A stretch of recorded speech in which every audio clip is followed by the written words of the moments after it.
Yo, what's going on, guys? Joey Shirkabach is back here with another video for you guys. So today, guys, I know you can see I'm in Hawaii.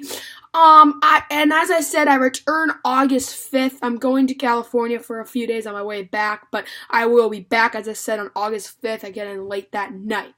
But anyways, guys, today, as I did last year, when I did the Hall of Fame game preview and I did Ravens game by game predictions, I'm going to be doing that this year. Of course, not today because the Hall of Fame game is not today. It's in a few days. It's the Falcons and the Broncos this year. I'm pretty sure. Yeah, it is. And yeah, so I will do the preview of that game, even though it's not the Ravens on the Hall of Fame game, and I will then do the Ravens game-by-game predictions. Today, guys, I'm going to give you a training camp update of the Ravens, injuries, etc., and see how we're going to be doing, and what my personal thoughts are. So, before I do that, though, I need to shout out a new subscriber. Guys, that subscriber to shout out is Ghostface Voorhees. Shout out to Ghostface Voorhees. Dude, you're a homie. Thank you so much for subscribing. He subscribed a few hours ago, and you guys should check out his channel because he uploads a lot of Friday the 13th videos. His videos are really good. He's almost at 400 subscribers, so if you guys could help get him there, that I think he'd be greatly appreciative. But anyways, guys, let's jump right on into this video. So, there's been a lot of talk of over the course of the offseason, how is Lamar Jackson going to improve with his throwing techniques? So, of course, training camp, it's a little bit tough to trust that because all they do is just hype everybody up, show how well they're doing, etc. So, it's a little bit tough to just look at that. But I mostly look at, his accuracy, even a spiral on the ball, and see how he's doing. I'd say, I'll get into the injury part in a second. Lamar Jackson, the way he's been throwing the ball looks really good. A lot of our receivers, including the new ones, even ones that we drafted last year, seem to be really doing well. Everybody's getting touches, which is a really good sign. We've been in trouble with wide receivers for several years now, but this year, I think we're in good shape. Let's see here. We still have Willie Snead. We, of course, lost John Brown and Michael Crabtree. But we have Snead. We signed Michael Floyd. I actually forgot about Michael Floyd, but now I remember. We have Michael Floyd. We have, Seth Roberts. And then we drafted Marquise Brown and Miles Boykin. And I think we drafted another receiver, but he didn't make the roster, I don't think. So, yeah, and Marquise Brown and Miles Boykin have made the roster, I'm pretty sure. So, we're going to see, they're going to get actual touches this year. Now, there's been a lot of talk about Jaleel Scott. We drafted him last year in the draft, I think. Yeah, we did. So, he's been getting a lot of touches. Supposedly, he could be part of the lineup, too. Haven't heard of the other wide receiver we drafted, Jordan Lastly, last year. I haven't heard from him, but I'm not sure he's going to make the roster because we have a lot of receivers. And I'm mostly excited about Michael Floyd and Marquise Brown because Michael Floyd, I think, he's kind of like if I remember correctly, he's kind of like a big burly receiver. And he could be good for blocking and short passes. And Marquise Brown, I'm guessing, is a deep threat. And supposedly that guy is really good. So really looking forward to that. But now we have to talk about the negatives, the injuries. But it has not been terrible.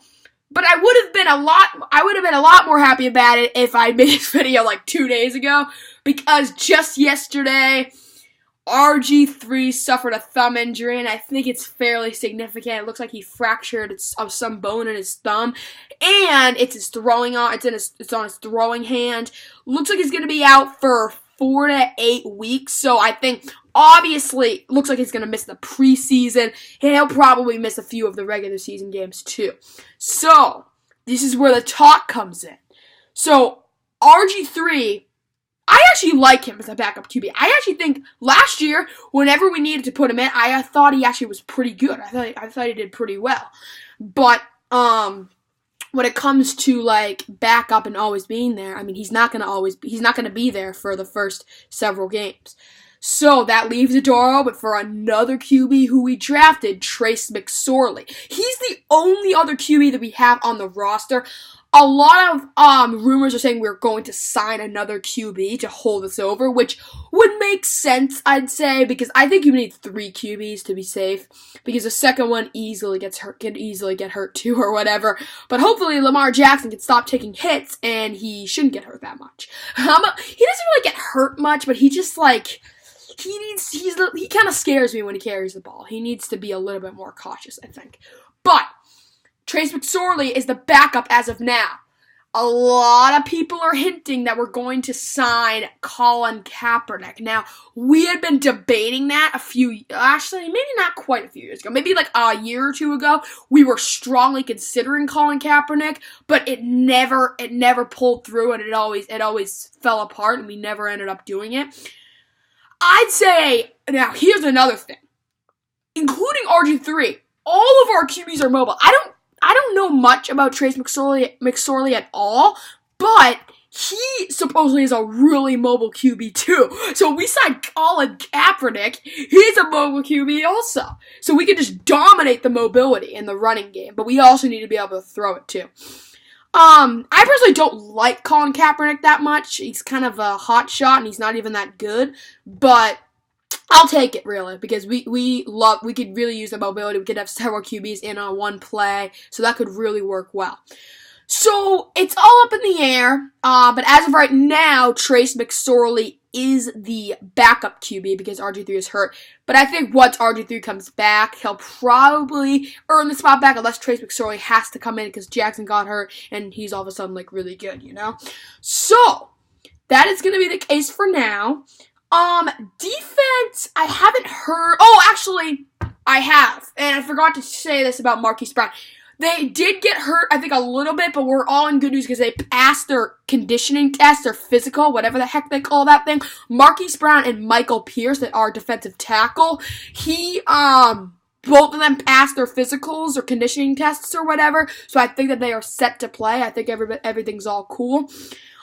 We got Pernell McPhee back, it's such a roller coaster, because let's see, he was with us for several years, then he went to I think he was with the Bears, and now he's back with us, so I'm not sure what factors he's gonna pull off, but hey, who knows, maybe he could become good again. We also have Matthew Judon, who I really like, he's really good and underrated, so I'm really looking forward to the season, guys.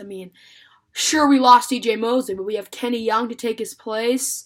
Patrick Owusu, who really showed up last year, especially late in the season and in the playoffs. We lost Terrell Suggs, of course, having a hard time getting over that. But I think overall we'll be okay. We still have Tony Jefferson, who's done pretty well for us, and Earl Thomas. Lost Eric Weddle, got Earl Thomas to replace him. Corners are fine, too. So, as of right now, we're looking good. But cannot jinx anything. But the last thing I'm going to say before we cut this video, obviously Flacco's gone. Now, a lot of people are saying that Flacco's been holding us back for many years. I don't exactly agree with that. I'd say a couple years he has maybe a little bit, but I think people are hating on him a little bit too much, I think. But also, the Hall of Fame game. It's going to be interesting because the Broncos signed Joe Flacco and supposedly is going to be the starting QB. So that will be sick. I really hope he plays. So that's another reason why I'm going to watch the Hall of Fame game, at least the first quarter. I really want to see Flacco play in a different uniform. That would be sick. But anyways, I really hope that we always get off to a pretty good start our first few games. But then, looks all promising. But then, halfway through the season, or just about halfway anyways, we have a really mediocre record. And it's really disappointing. We're always, 4-5 or something, and that's not good.